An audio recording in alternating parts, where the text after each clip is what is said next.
Hi, everyone.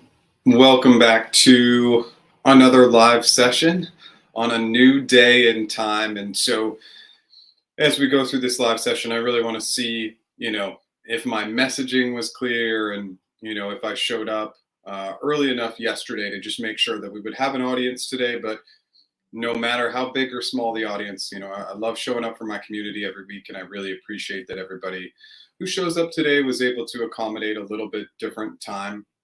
I really want to stay consistent with that 10 a.m. Pacific time on Wednesdays, but unfortunately, I had a major commitment that I just couldn't get out of this week, and so we're Tuesday, we're 9 a.m. just to switch up the time and see if that time works a little bit better for people. It's uncommon for me to come into a live session without having a bunch of questions already, so I'm going to dive in. I'm going to prompt on a few items, bring up a few interesting topics that I think we may want to discuss and touch on, and we'll see how long the session lasts today. And of course, I am here to answer as few or as many questions come up, and I'll take all the questions in order. I'm going to take a quick step back. This is your first time here. My name is Jeff H. Sipe. The business is practiceinterviews.com. We do interview coaching, we do negotiation coaching, and as always, I want to offer $100 off my interview mastery course, special offer just for today by using the coupon code EASY, EASY, that coupon code will close out at 11:59 Pacific time today. So let's talk about the theme for today. So here is one of the most interesting data points that I think will be super interesting to discuss. And obviously, if there's any questions around compensation and what's been going on with compensation since we've seen this freeze with Google and these other companies happening, especially when we talk about Google, the offers have actually been better, believe it or not. And why is that happening? Why are the offers coming in as higher than they typically would? Well, the roles that they're hiring for have more criticality, and when it's a critical role, it can cause additional escalations with comp to actually get higher offers. So what does this mean? I believe that 4 out of the last 5 offers have been some of the best offers I've ever seen at Google for the positions that I was helping my negotiation clients with. So it's just been really, really crazy. I think there's a lot of fear that the offers aren't going to be as good, and I just haven't seen that to be the case. Now, there's been some challenges with some companies like Meta. The offers were not very good this year. Amazon, for some roles, I saw less, they were more rigid in terms of how much they would flex. But I can tell you right now, Google's offers have been incredibly strong. And again, because of the criticality of the roles, we're just seeing some really, really strong offers. I'm happy to get into anything today. I think it's going to be pretty slow. So we'll hang out as long as we can. And just as any questions come up, please let me know. I'm probably going to spend more time on some items today. So that is your opportunity. If you're here, please ask the questions. That's what I'm here for. Let's dive in. If you like what I'm doing, please hit that like button. If you've never subscribed, consider subscribing. I do new content videos every Tuesday, and I go live every Wednesday at 10 a.m. Pacific, and obviously a little bit different time today. So let's dive in. Hey, Victor, well, glad you made it. If you heard anything on Microsoft's hiring freeze, you were about to go through a meet and greet with the recruiter. We can get into it a little bit more if you have more questions. Yeah, absolutely. We've seen that they are freezing hiring, or that there's been an absolute slowdown, but that's kind of all the data I have. But if you have any additional context or any additional information that you want to share with the community, please let me know. Hey, good morning. Hey, Jeff, thanks for doing this. Been feeling down lately with the callbacks from companies for interviews. Yeah, so it can be, we're going to go through this period where things are going to be slow. So I think you just want to mentally set the expectation, hey, things are going to be going slower, and expect less. And I think so much of my coaching and so much of what I teach is mindset, right? And so if we go in with the mindset that says, hey, if I did 20 reach outs in the past, maybe I'd get 5 responses. And now I'm doing 20 reach outs and I'm getting 0 or 1 responses. Let's just mentally set for that. And just know that hey, like everybody else is going through it. It's okay. It doesn't make it easier. Hiring will be slow, in my opinion, probably for the next 6 to 9 months. Now, obviously, if I knew how to predict this, I'd be in a really good position. I don't. I think there will be niche down needs that are going to come up over the coming months where they will hire more. I saw a great article. I think it was shared by Raul in our Slack community that like GCP is going to come through with some killer numbers in the earnings report. So there is some prompting towards like GCP at Google doing some significant hiring maybe in Q1 next year. Like there's going to be these like little nuanced items. But yeah, I just think again, I'm such a mindset driven person. And so just getting that mindset that it will be a little bit slower. And by the way, like that's okay, right? We're going to just have to, as long as we view that as positive and we just kind of go in with that mindset, it's going to be great. Well, not great, but okay. Hi. Hey, Jeff. As a TVC in YouTube, trust and safety for 3 years, and if a recruiter think I'm a bit more, well, okay, so if recruiter think I'm a bit more of a fit for the role when I apply for an FT. So I think what you're asking is, do they think you'll be more of a fit for that FT role? Absolutely. You should be. Yeah, I mean, remember, as a recruiter, and recruiters, I mean, when I was there, I got credit for those hires. So if you were a TVC going to FTE and I hired you, I would get credit for that. And I'm going to always try and hire the person who's been there 3 years. You know all the ins and outs. You'll be much better in the interview process because you'll know the needs of the specific team and organization. So yeah, you should have a much better opportunity. And remember, one of the critical roles as a TVC is to make sure that you're continually socializing why you're a good fit, why they should hire you, that you're reaching out to multiple hiring managers, and you're really constantly networking internally. Good luck. Keep us updated. Hi, Jeff. Thanks for the great content. We had a technical screen call last Thursday. When can you expect feedback from the recruiter? So I always, my rule of thumb is 5 business days. If you haven't heard back in 5 business days, then you should reach out. Obviously, they should be taking that proactive approach, but go ahead and reach out. I think today or tomorrow is fine. You know, with that 5 business day rule, technically Thursday, Friday, and then we'd go into Wednesday or Thursday this week. But I think even reaching out today is totally fine. But if you want to wait another day, that's fine as well. Let us know how it goes. How long does it take HC to review an application? Last Thursday, my recruiter told me that my application just went in, but since then I have no update. Is that normal? So yes and no. It shouldn't be normal. You should know the exact day you're going to hiring committee, the exact time, and you should expect a phone call within said period of time. Let's say hiring committee's meeting from 10 to 11 a.m. on said day. You should hear no later than 11:01 a.m. with a phone call letting you know what happened. So I think a lot of this, again, is just a lack of recruiters' ability and understanding to give you specific data. You should touch base today and just say, hey, is there a specific day and time I'm going to hiring committee? And then should I expect to hear from you right afterwards? It's a very straightforward question, and you can do that obviously with graciousness and kindness. I'm really looking forward to it. I'm really excited, but follow up with those questions. Is there a specific day and time and an expectation of when I'll hear back from you after that hiring committee meeting? Keep us posted. A team match call and have one more scheduled with another member of their team. Okay, is it normal to have multiple team match calls with the same team? Any tips for the second call? Appreciate your help. Yeah, so first of all, this is a good sign. So typically an initial team match will almost always be, 98% are going to be with the hiring manager in that first team match. Secondary team matches, they go one of 2 ways. The most common way is that the team matches with another member of the direct team, likely a peer. And that's a good sign. They like you, but they want to get validation from a peer. That's actually a good manager. They want to get input from the team. I really like that. To me, that's an indication of a lead who trusts their people. And when you have a lead who trusts their people, I instantly like that person more.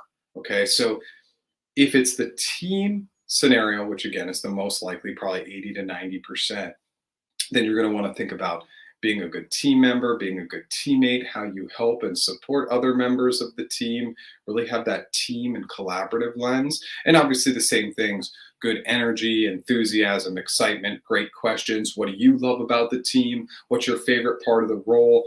How do you like working with other team members? Positive, positive, positive.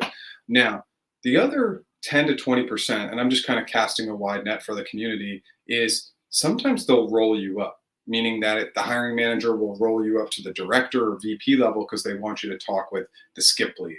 That can happen as well. If that does happen, we really focus a little bit more on our leadership skills, how we can take things off their plate, efficiency, repeatability, etc.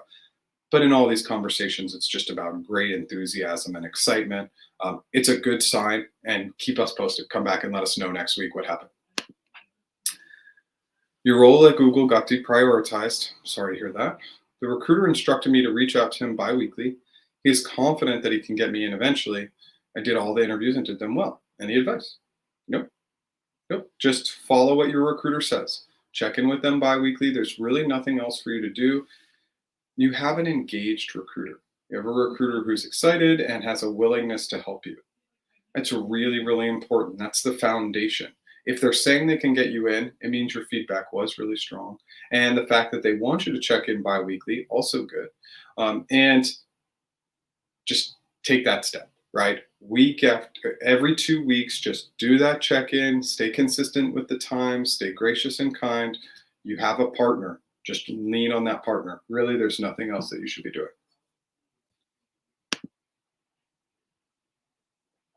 So, again, I have a, if you've been hanging out with me before, you see I'm pretty tough on recruiters, and I think I've earned it with 15 years of recruiting experience. But I think that if you get into the interview process, meaning you get into a formal phone, video interview, or on-site interview, or in any stage, you should receive a phone call. And the number one reason why is the recruiter should be gathering feedback on the interviewer, feedback on the overall process, feedback on how they did.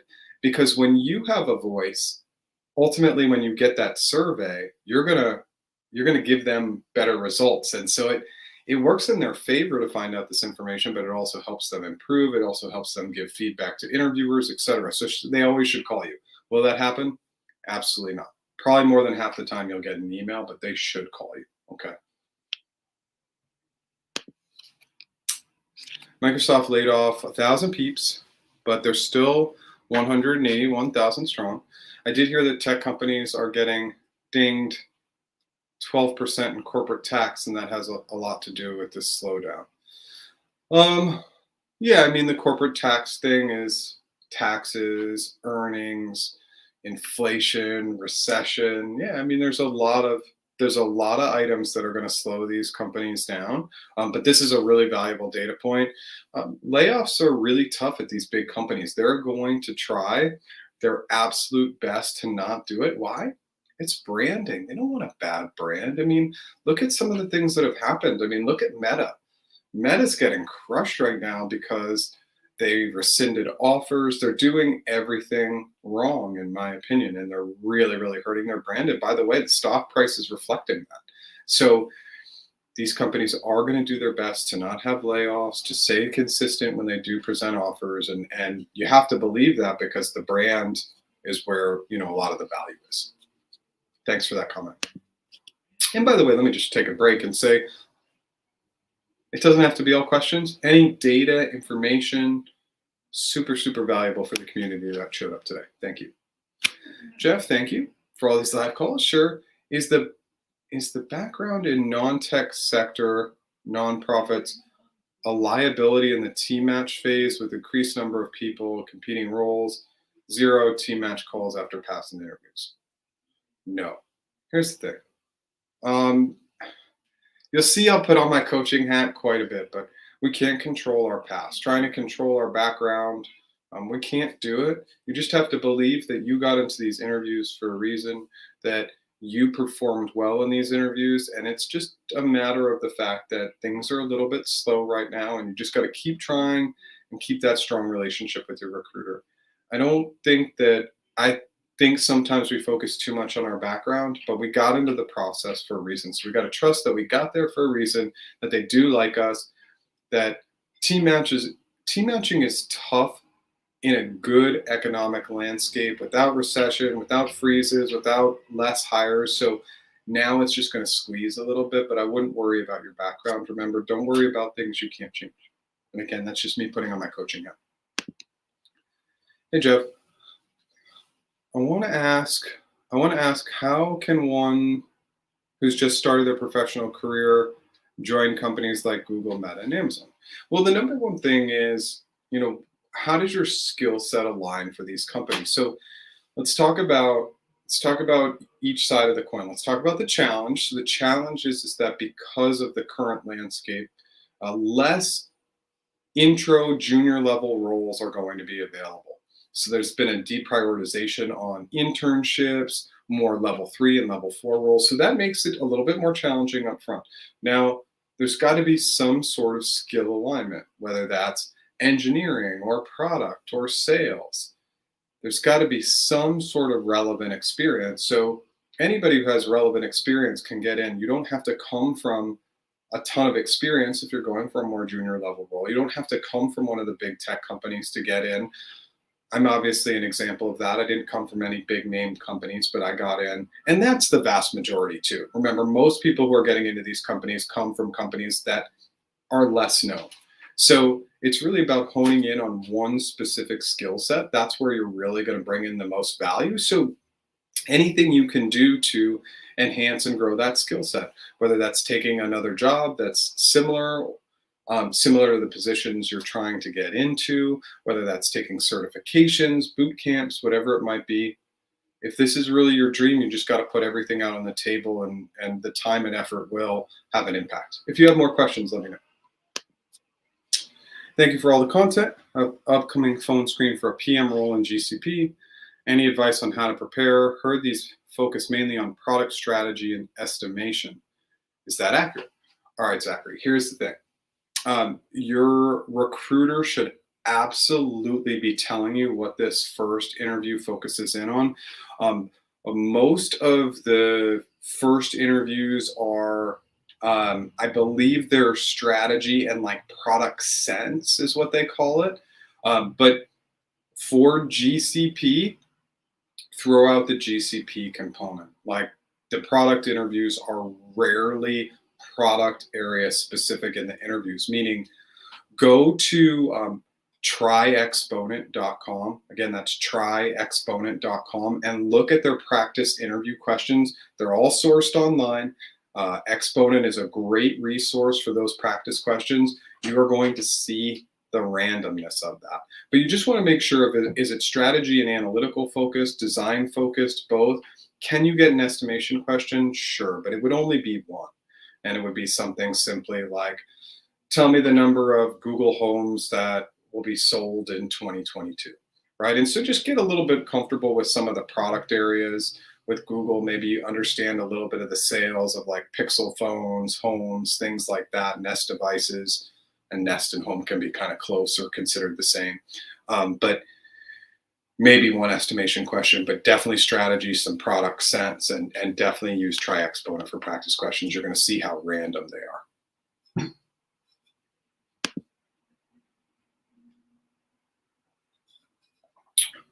Hi, Jeff. I really like your dressing sense. Okay, thanks. Just wanted to check, in your opinion, are sourcers better or HRs? I come across multiple sourcers who are very arrogant and seldom reply. Everything's a case-by-case basis, right? So, really depends on the scenario. So like the scenario could be that the sourcer is your upfront person, somebody from HR, more like a hiring manager. They could be later in the process. If it's a smaller company, maybe you're getting directly contacted by a hiring manager. Case-by-case basis. Can sourcers and recruiters be arrogant? Absolutely. Can they be arrogant when they work at big tech companies? Absolutely. So we're hoping always to get that person who's gracious, kind, has empathy. They understand all these critical items that it takes to be successful as a sourcer or recruiter, but unfortunately, it's not always the case. Getting a candidate survey from Google while I'm waiting for feedback means I'm no longer being considered for the position. That's correct. So let's talk about this. You get a survey specifically when your application is closed. Well, what does that mean? It just means that the application was closed out because the position was filled, it was deprioritized, so they close it out, they close out your application, which by the way is the right thing to do, because what it does is it makes their applicant tracking system, GHire in this case, cleaner, so that they can be more proactive with the candidates that are actually in process. Your interview feedback still stays valid for a year. It just means the position is closed. Now, should that have been communicated to you? Yes. If it wasn't, leave that in the survey feedback. I'm surprised to get this survey because there was no communication directly to me that the position was closed. And always in the surveys, remember, if recruiters, sourcers, if the process didn't go right, they didn't do their job, you have to leave feedback. Otherwise, future people will continue to feel the pain. You got to pay it forward. And I know that that can be tough. If you're really worried about it, keep the feedback specific but generic enough that they couldn't tie it back to you. I'll tell you, I looked at these feedback surveys all the time. And oftentimes, when I would get negative feedback, I was fortunate enough to not get negative feedback very often. But when I did, most of the time I couldn't tell who was saying it. I really just didn't know. So if you're worried about like how it will impact the future, just keep it specific but generic enough that they wouldn't know who it was. I hope that helps. Doing a champion call, the PM from GCP tomorrow have lots of questions about the PM career path and tactical working questions. How candid should I be in this discussion? This is like, I love these discussions, and just for anybody in the community who's watching now, do you ever get the opportunity at any company that they say, hey, we love to give you the opportunity to speak with a current employee? Throw it all out there. This is not scored, it's not tracked. I mean, I obviously want you to keep it super gracious and kind and positive, but they're really there to help you, especially on the product side where it's really, really hard to hire product. Those interviews are brutal. So ask and throw out any question. Just remember, make sure all your questions have a positive tone, even if they're a little bit more challenging. But yeah, I love those conversations. It should be super helpful for you. Is there anything you would recommend to do ahead of time for a GCP TAM role to prepare for the role itself, not the interview? Yeah, I mean, I think that the more you can up your GCP knowledge, if you've received the role, and I think we talked about this, like you haven't gotten there yet, you're still on hold, but anything you can do to up your knowledge in GCP, it's gonna shorten the learning curve when you get into the role. What does that do? We know things or items right up front. It increases our chances of being successful, having a quicker promotion path.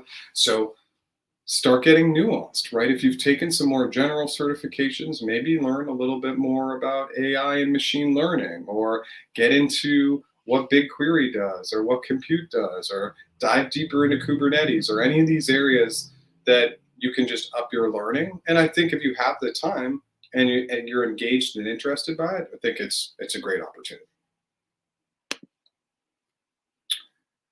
Thoughts on the market for the next 6 months? I don't think it's going to be very good.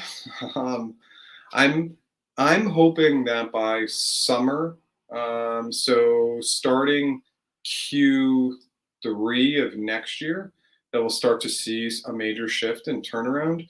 All the lingering indicators are that we've been in a lull. You know, we're going to hit probably 6 months at the end of this year. So hopefully by 1 year's time, we'd start to turn it around. I think in a worst case scenario, beginning of 2024. But I think you're going to see a little bit more slowness just in general. And I saw this really interesting opinion on TikTok, which I'll share, is that somebody shared this idea and concept that like all these big brands like the Googles and Microsofts of the world, that we're going to move more towards a smaller brand mentality over the next 20 to 30 years. And I don't think that I don't disagree with that. I think there's still going to be the bigger services needed by some of these larger companies, but I think you will see more smaller brands popping up, and that the economy will change in that way and already is changing in that way. I think it's just an interesting perspective that I wanted to share. Hey, Jeff, thanks for the time. You passed the technical interview at Google. Thanks for your videos. And you're just waiting for a new HC to open for UX research. Should I switch to a new company now, or should I wait for HCFG? If you have another offer in hand, what I am recommending to everybody is that you take that new offer, if it is a good career move. I just don't want anybody to hang out and wait for Google and think that it's actually going to move forward. We just don't know. So if you have something else in front of you, it's a good offer, it's better than your current opportunity, you feel like it's viable, then go for it. Is there some risk in taking any new job right now? 100%. Every single company, if you make a move, there's going to be a little bit of risk. You're assuming a little bit of risk. The bigger companies, hopefully there's less risk, but we've even seen that that's not always true. So anybody who has it competing and is waiting on Google, especially, I'm telling and recommending people to take it if it makes sense for you, because it's just, we don't know. I just finished the panel interview, and it's been quiet for a couple of weeks. Should I follow up or wait patiently? Also want to say thank you for all the good content. It was really helpful. Thank you so much for the positive feedback. Absolutely, reach out right now. Stick with us on the live if you want, but open up a new tab. Send that email. Say, hey, just wanted to check in, see how things are progressing. I'm looking forward to next steps. Thanks so much. Really gracious, kind, and simple, but the fact that you haven't heard for a couple of weeks is just totally unacceptable. Happy Diwali, right back to you. I know it's a big week. Awesome, thank you. Hi, Jeff. If my feedback is 3 hire, 1 lean hire, not having any strong hire, will it impact my negotiation? How far can I go compared to a strong hire salary? It does not matter. Remember, the compensation teams at these larger organizations, especially Google, the comp cannot see your interview feedback. They can't see it. They don't have access to it, nor should they have access to it. They have access to what is the level, what is the position, and what is the location. So they don't know if you just scraped by or you got all strong hires. They don't know. So it's the same negotiation. Now for critical hires or people they really want to hire, they can push the bands, but don't worry about your scores. 3 hires and 1 lean hire is a really, really good result.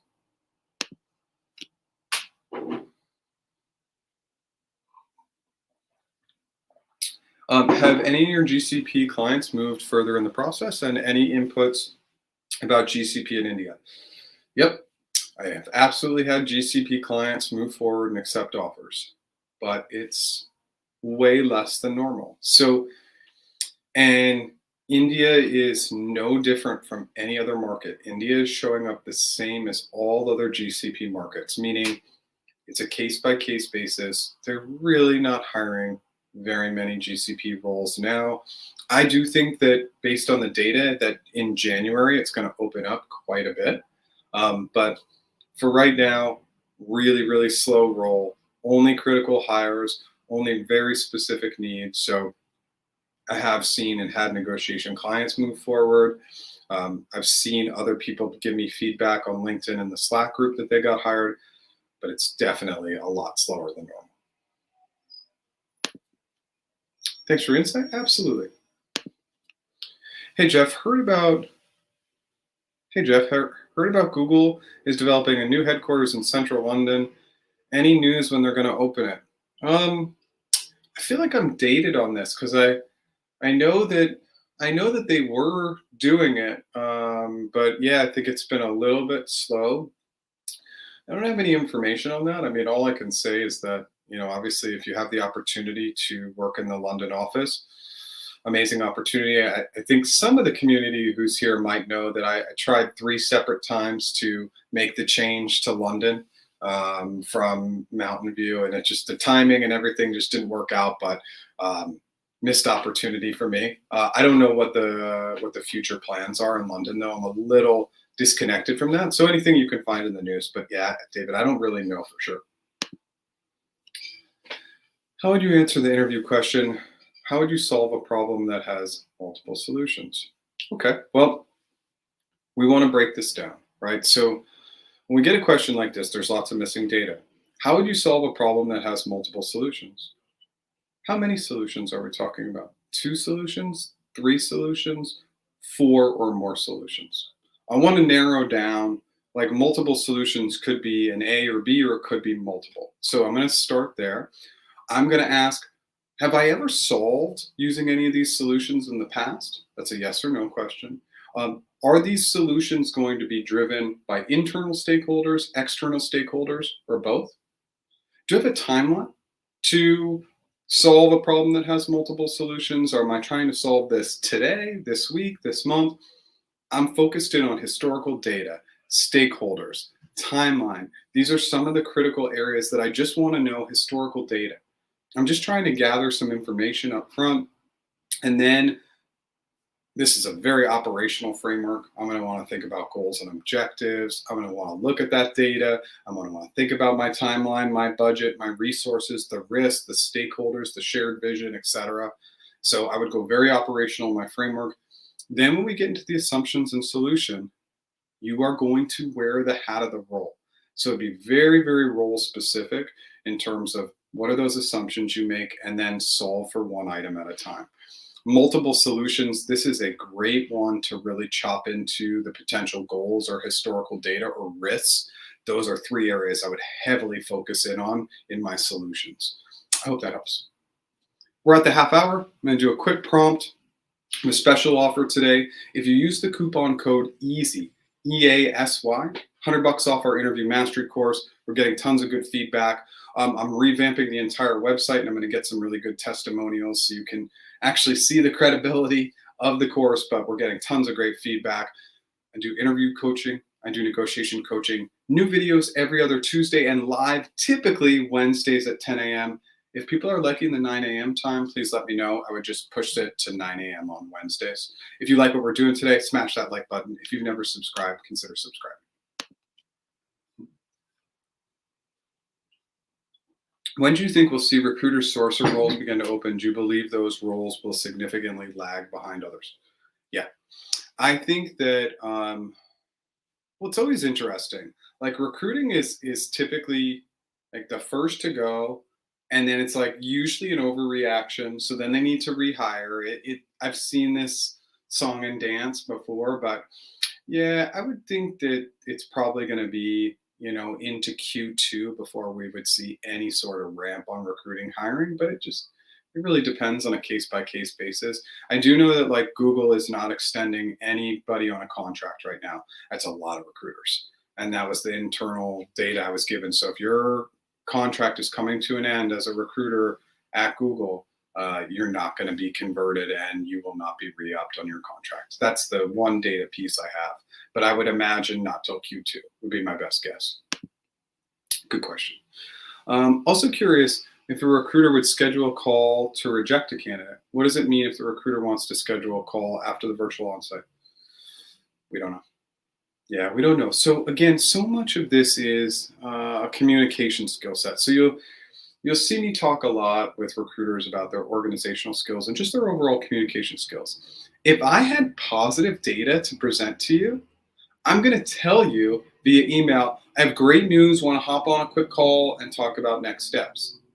Now, not all recruiters do that. Sometimes they schedule a call to tell you that they're moving forward, but they don't actually provide that positive context, which is so critical because it's an empathetic approach for them to put themselves in your shoes to say, okay, you need some data. But we just don't know. I've seen recruiters take it both ways, that they don't do it and you have positive results, or that they set that up as positive results. So we don't know. Again, I would hope that they would prompt with something positive, but that's just not always the case. So they could actually call to reject. Let's think positively, but that's not the path. What should the scores be to not be down leveled from L4 to L3 SWE? We can't actually predict that because it's not always the direct scores. It's more like How did they match your overall resume and background and the interview scores coupled together? So it's not just the scores. It's holistically they're looking at you and what level you fit into. So it's not quite that straightforward to say, hey, if somebody got X number of scores, like 2 lean hires and 2 hires, for example, that they're automatically going to be down level. It's more of a holistic approach. Is Google doing quiet layoffs like Meta, like dissolving teams? Um, Maybe. I haven't heard of that. I haven't heard that yet, but it's always possible, but I haven't heard anything. And good anchor L3 SWE London. So I can give you an anchor, but I quite honestly, levels.fyi, that is going to be your best source because there's so much software engineering data there. Take the last 5 to 10 L3 SWEs that have been hired in London, take the average number, and that should be your target number. So what are you going to do with the anchor? You're going to go 20 to 30% above that number. So you're probably anchoring somewhere in the high ones would be my guess. Maybe mid to high ones. I don't have the best bar on what a SWE in London's making, but probably, into the mid ones would be my guess.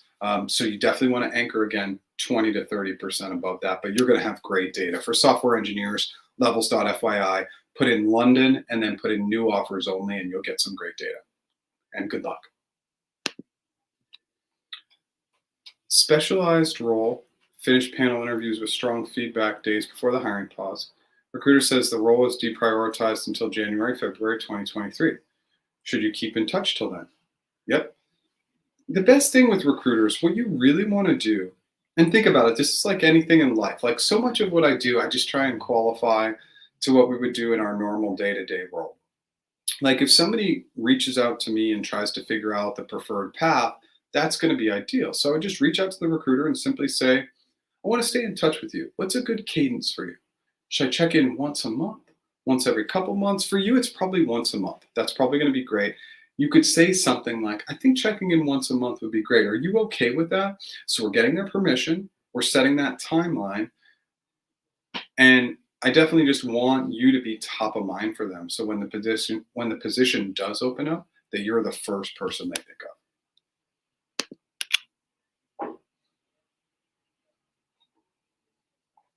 Thank you, Jeff, for your feedback and support. Your content has been extremely helpful. Thank you. Thanks for being here. Hey, Jeff, will you provide post on-site training, team match and negotiation? How much will it cost? So the team match phase, so do I help clients with the team match phase? I do. Some clients like to book an interview coaching session for the team match. I don't believe it's necessary. I always say this kind of up front. A team match is excitement, enthusiasm, standing like I stand. It's really about having a great answer to tell me about yourself, why Google in this specific case, if we're talking team match, or why the company, and then great questions that are positive. So many people don't ask questions about the other person. If I'm a manager, I want that person to ask about me. What do you love about the company, your role? What do you love about the team? What's the coolest thing you're working on? Positive, positive, positive. But the interview coaching and the negotiation coaching should be separate. So I don't kind of do them together. You can go to my website to check out the costs. You can click on the links. And again, I'm doing a complete revamp of the website. I know it's not great. I haven't put a lot of focus and energy into it. So it'll be totally redesigned and it will look a little bit nicer than it's looked in the past. Hey, Jeff, I'm in the team match stage for an ABP role. Awesome. G's career site has a few new FTC ABP roles ending 10/23. Any advice on FTC contract roles? Better to sit tight and wait for the FTE path. So Sandy, here's the thing. ABP roles are really, really hard to get into in a good, perfect, great economy. So full-time contractors, yeah, it's like these are tricky roles. So if for anybody not familiar, FTC is a pretty uncommon, but full-time contractor, you get some benefits. You're not going to get equity, or I don't remember the exact setup, but I would just be open to it. And then if you're not a part of our Slack group, practiceinterviews.com, join our Slack group. Hit up Tina in our Slack group. She was in the team match stage for almost a year in a good economy, and she's very helpful for any of our AVPs, but it's definitely something you should consider. Good morning. What is the salary range for a data center manager at Google? So with all questions like this, I'm pretty useless if I don't know the exact location and level. Those are two critical data points to help with any comp. And salary range, we usually focus in on total comp as well. So come back, John. Tell me the location and level. How can I reach out to a recruiter on LinkedIn? I don't want to be a suck up. I don't recommend reaching out to recruiters on LinkedIn. I don't believe the likelihood that you'll hear back is limited. If you're gonna reach out, don't ask for anything. Hey Jane, came across your profile on LinkedIn. Looks really cool. I wanted to share this cool article that I found on recruiting trends for 2023. Share, give. Don't ask them for anything. Even if they accept a request, don't do anything. You would want to go through that practice multiple times, and hopefully somebody reaches back out to you. But reaching out to recruiters on LinkedIn is super tough. You just have to understand the sheer volume that they'll get, especially if they're working at an elite organization. If you could have seen what my LinkedIn looked like when I worked at Google, I mean, it was insane. And a lot of spam, meaning people didn't even take the time to look. They said, hey, can you get me a job at Facebook? Like things like that. Just really poor messaging, just tons of reach outs. This is the crazy story, and people know I like to give a little bit of context and a little bit of stories. In the 5 years I worked at Google, only one person in 5 years offered me something. One person. And we're talking thousands and thousands, maybe into the 10,000 plus range of people who reached out to me in my time at Google. One person said, hey, Jeff, I wanted to share X with you. One. So that's why I always recommend that strategy. Why? I help that person. So I said, wow, you have a giving approach. I want to give back. How can I help you? They didn't ask me for anything. Super valuable. Guess how many people take that strategy? None. 0%. Nobody does it. The giving a first approach model, it works. I know I used it in 2010 when I got laid off from my job at the end of 2009. Ended up with multiple job offers. I literally helped the one person who did it while I was at Google. Give on LinkedIn. It will come back, I promise. Hey, Jeff, thanks for fresh info on contracts not being extended. Do you think they're going to have some openings soon to replace some of those contracts? Dublin office? Probably not till Q2, again, would be my best guess. I mean, Dublin's a little bit of a hub, right? Like, so London, Dublin have pretty good recruiting workforces there. So I would hope that Dublin would come back quicker. You think maybe Bay, New York, London, Dublin, again, some of these bigger recruiting areas, but yeah, it's just a wait and see. Hi. Thank you. How does it work when location preference change during the interview? How does the process work when one recruiter is forwarding a candidate to another location? How does it work? Well, just because you change locations, your recruiter probably shouldn't change at that point. Even if somebody else is supporting that hiring manager, if they've been with you throughout the process, they should just have a conversation with that recruiter and hiring manager and say, hey, I'm going to hold on to David. We've built a relationship. I want to keep that relationship going. It does happen sometimes, but you shouldn't be forwarded on to somebody else. You should maintain that relationship. And you could ask if they've been good. Hey, can we maintain the relationship? Do I need to be transferred to somebody else? I hope that answers your question. Hey, some data from India. Someone received an offer for a GCP TAM role in India today. Thank you for that. Yeah, again, case by case. It's just been so consistent now for GCP. We're seeing case by case hires. And we have seen of all the GCP hires, we have seen a little bit of a push towards TAMs. I've heard and gotten some data that they were a little low on TAMs. The only challenge is that TAM is the worst paying of the client focused roles for GCP. It still pays well. I mean, don't get me wrong, but that's the role that's going to pay at 70% of what a suite would make.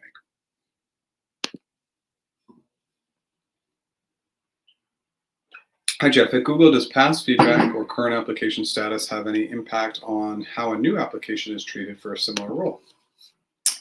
For context, I'm currently in T-Match for a role and saw the exact same role available in a different location, not part of the batch hiring process that is of interest. You want to apply, but wouldn't have a referral or the recruiter support as I had previously. Any suggestions on maximizing the chances my application will get reviewed for the new role? Yeah, my strong recommendation is don't apply. Tell your recruiter you found this role and you'd like to be considered for that role as well. That's all. You can also tell your referrer, but yeah, I wouldn't just go and apply online because, and then to answer your other question, past feedback always carries with you. Okay. I hope that helps.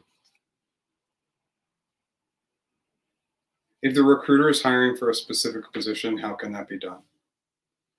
Same approach. The likelihood that you reach out to the recruiter and you say, hey, I'm interested in this role, the likelihood that they respond is so small. I'm not saying you can't do it. I'm just saying it doesn't typically have a lot of success. Typically, if that's ultimately the approach you want to take, I obviously don't want to stop you from doing that, but I just haven't seen a lot of success with that specific strategy. Okay, and just take that from somebody who was there and just knows the sheer volume of how many people they'll hear from. I don't want to say it's impossible, but it's very, very difficult to do your job and follow up with everybody that will reach out on LinkedIn.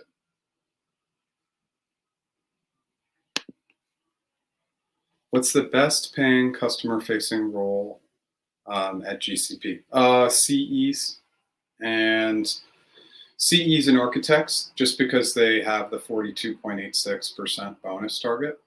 There's also, if you go more on the sales specialist side, some of those roles will go up to like 100% of a bonus, of a base salary to bonus target potential. So like some of those workspace roles, I think, have 100% targets. But CEs get paid very, very well, but architects, same. They're client facing, they have 42.86%. It's just the TAM doesn't have that sales incentive. They're more, it's not support, they're still technical, but they don't have a sales incentive, and that's what makes the offers less. Hi, Jeff. I'm on my way into HC, and I'd love to know how I should negotiate if I'm looking for a 25K salary decrease in order to move from Google from my very small company sign-on bonus. Okay, so if I'm looking at a 25% salary decrease, so remember, one of the biggest challenges with the likelihood that you get less salary at a company like Google, it's not uncommon. At least 50% of people going into Google are getting less salary. What's your total compensation? Their equity is viable. Their bonus pays out in full or more to 95% of people, which basically means it's a valid bonus. Even if you got needs improvement on a 15% bonus target, you're still going to get 12, 13%. So the bonus is viable. The salary might be less. If you add in equity, you're going to make more. Can you ask for a sign-on? Absolutely, you can. But remember, this is part of the overall process. You need to be anchoring high on total compensation.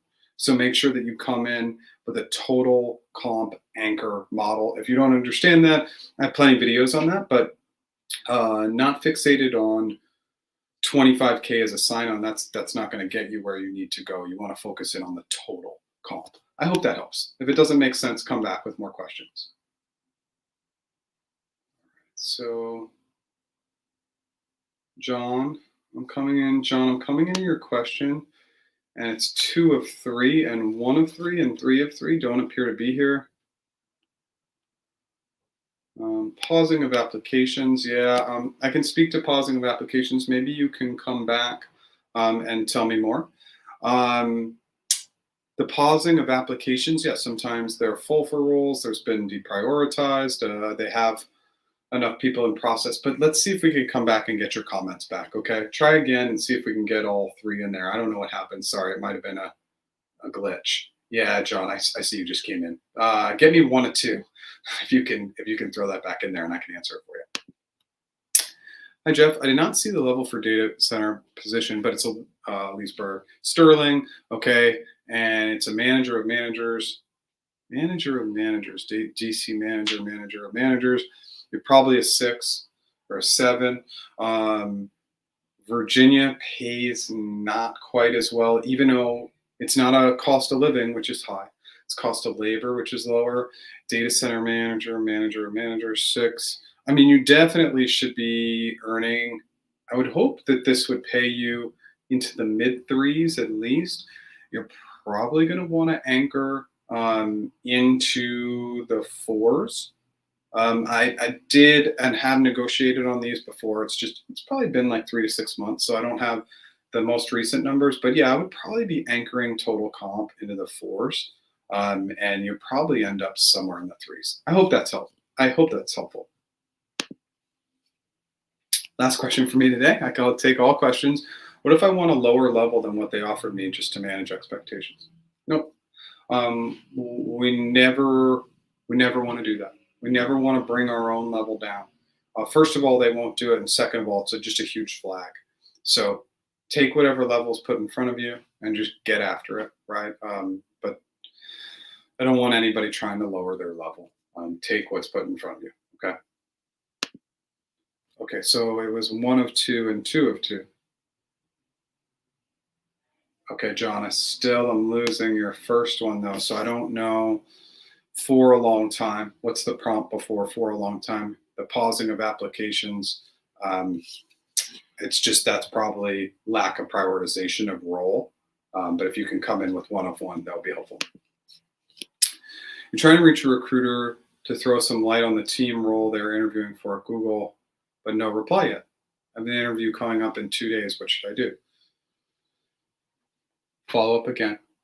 This time you want to, if you've been following up and you haven't heard back, you may want to come in with graciousness and kindness and say, being from outside the organization, I don't have as much familiarity on the role, focus areas. If you could provide a little bit of background and information to tell me just a little bit more on the team, a few high-level bullets, it would be really helpful for me to have success. Try and create putting the recruiter in your shoes. If you don't hear back ultimately in the survey, be like, this recruiter didn't set me up for success. They didn't care. I just wanted to find out a little bit more about the role, and they wouldn't answer my question. All recruiters, and the process that I built in was a 24-hour SLA. Any candidate in process who reached out to me via email would hear back in 24 hours or less during the week. And it was that simple. It was a very, very simple system and process that recruiters just aren't following. So I'm sorry to hear that, but keep pushing. All right, Stacy. Negotiating for an AVP role. Come back. Tell us target level and location, and we can help you a little bit more on the comp. But same thing, anchor high. Like, don't worry about that salary coming down. That's pretty common for an AVP. Focus in on the total comp, which will almost definitely be better than your current total comp. Okay. Had a first round interview for a TPM role first week of September with a random team lead. Recruiter went MIA, took your advice and emailed the interview coordinator with the recruiter CC'd and got a reply after 4 weeks of no follow-up. Very positive feedback. Recruiter says role I applied for is no longer available and you should send her roles you're interested in. Send her a couple of roles and she's waiting on hiring manager feedback. Would the next step be a panel interview? I don't know. It could be a first kind of like phone or video interview. We don't know. But I'm really, really glad that you kind of went around them. And remember, when it's all said and done, when you get the job, you still got to leave survey feedback that in order to actually hear from your recruiter, you had to CC in somebody else to get accountability there. It's just completely unacceptable, okay? It's just really, really bad practice. Got a Google offer today. Thank you, Jeff, for your content you've been putting out there. I referenced your material extensively. Awesome. Obviously, we used to get a lot of these in the lives, and I always kind of prompt to that, but getting just one today is really awesome. It shows the community what's viable. And as I always tell people, I like to put information out there, but ultimately my information is useless unless you put a lot of time and effort, which I'm sure you did to get the role. So congrats and good luck. And thanks for coming back and letting us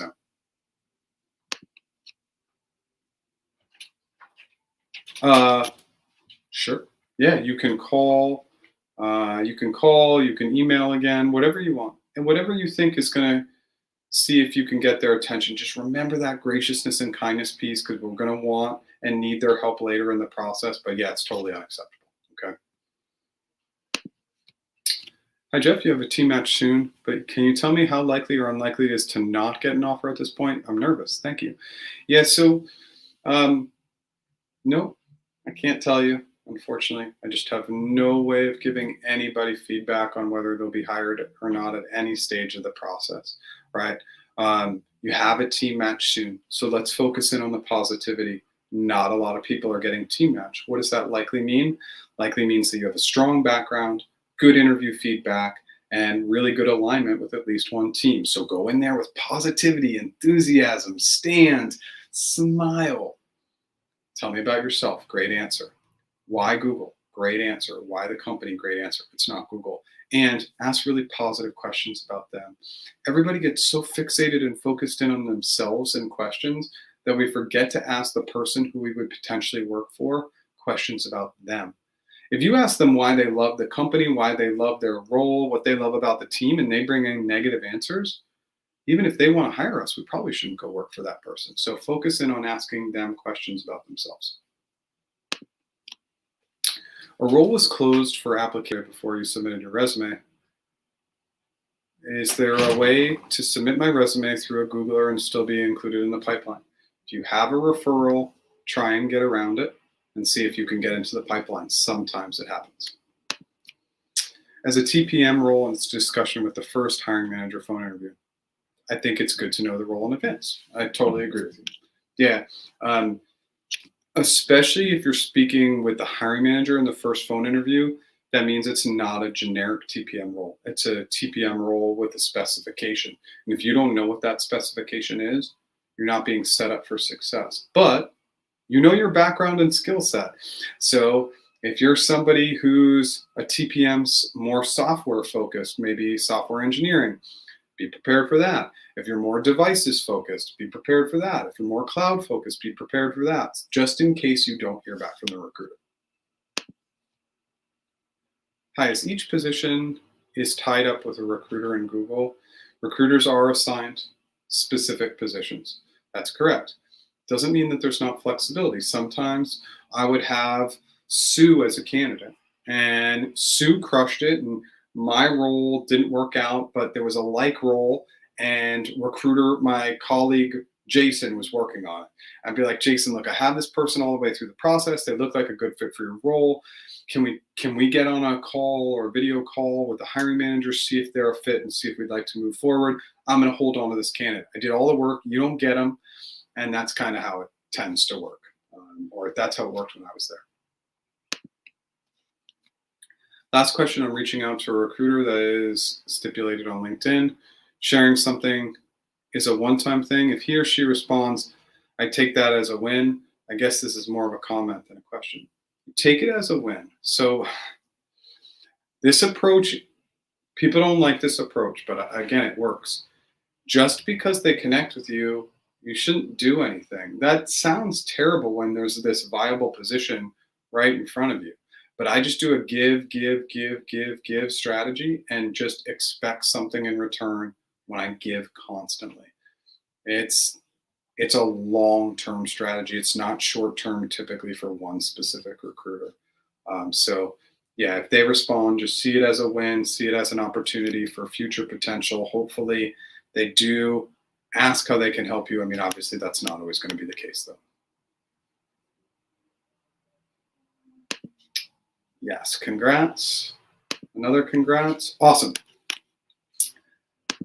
Raul. Watch out for Google's earnings call Q3, which is scheduled for 5 p.m. Eastern Time. This might set the tone for the rest of hiring and the fate of reprioritization. Yes. Their earnings will play a huge factor. Their last earnings actually ended up being better than anticipated. So let's just hope for the best and see what happens. Okay.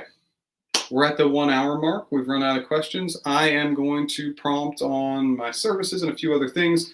And then any last minute questions that come in, I'm happy to answer. So if you're sitting here and you didn't get your question answered or you think something's lingering, throw it my way. If this is your first time here, my name is Jeff H. Sipe. I do practice interviews and negotiation coaching as well. It's all available at practiceinterviews.com.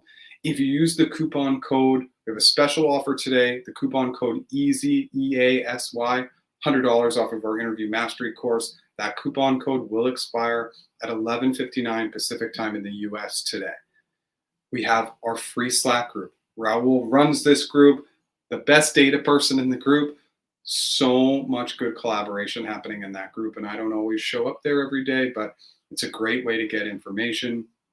We currently have 9 free resources on the website. They're all great resources. Tuesdays, every other Tuesday, I will come up with original content. And then every Wednesday, typically live on Wednesdays at 10 a.m. Pacific time. Obviously, I had to switch my time this week. And I will always update the YouTube community if I'm going to do that. And again, it shouldn't be very common, but occasionally things come up, and I just had to do that this week. So I'm going to get back to any last minute questions, and then when we run out of questions, I'll end. But please don't hesitate to throw your questions in there if you have any. Hi, Jeff. Successfully completed on-site loop for SWE Google India. Have strong feedback in all rounds as per recruiter, but haven't finished HC yet. Recruiter is very sure that I will get an offer letter around the end of November due to the current hiring freeze. She said she expects things to get better by mid-November, but I have another offer from a company in Europe and my visa process is complete.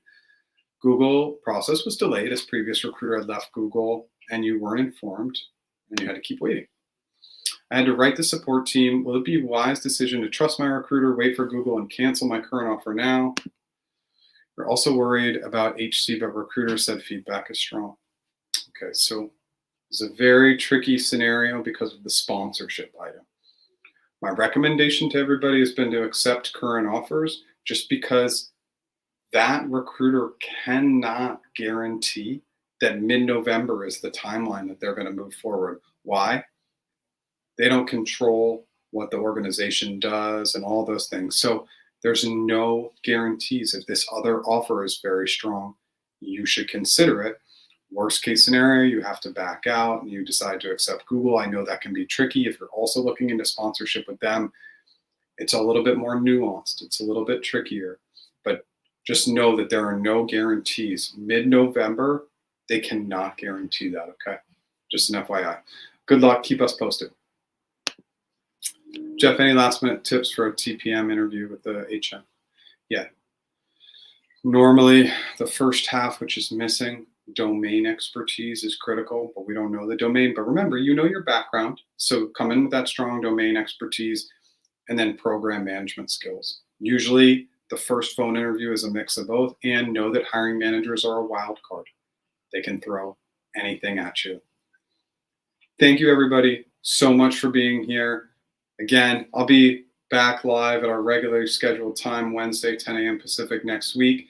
And please join our Slack group for any questions in the interim. And thank you so much for being here at a funky day and start time.